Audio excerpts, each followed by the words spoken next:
David Weinberg. I'm here with Craig Robinson for URTV.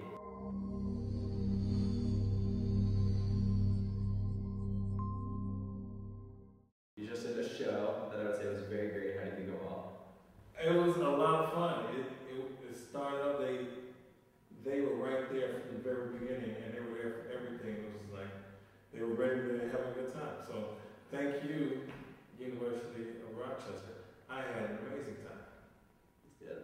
So what I really liked about your show is that you incorporate a lot more than just like speaking into it. How can you add so much like a musical element to it? I came up as a musician, you know, like growing up and just always being silly.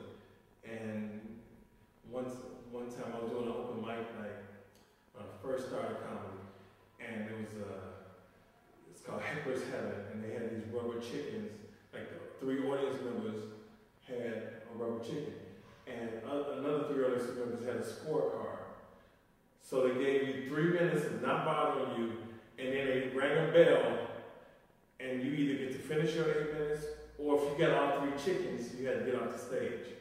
So they rang the bell, I got 2 chickens, and I was like, okay, that's my time. You know, I didn't wait for my 3rd chicken. But the next week, and I came back and I had the keyboard with me, and because I was like, this is a bit I wanted to do, but I was like, you know, I just didn't know. We bring a keyboard together, so that's when the marriage happened, and I didn't get any chickens that night. Awesome. A Star Wars boy. Very true. So you partially think of yourself as a musician, and you obviously do comedy, but now that you've started, you're obviously in The Office, and you're fantastic in it, but now that you've done Hot Tub Time Machine, and I know you're coming out with a movie called We the People. We the Peoples. We the People. So are you starting Ratchet-Palooza, The End of the World. Where you play yourself, right? I play myself. Escape from Planet Earth. Some cartoon. And you've been in, I know I watched you in Eastbound and Down. Eastbound and Down. So is this a transition that you hope to do comedy too, or are you trying to like fully make it as an actor? I'm just on the ride. I just whatever comes.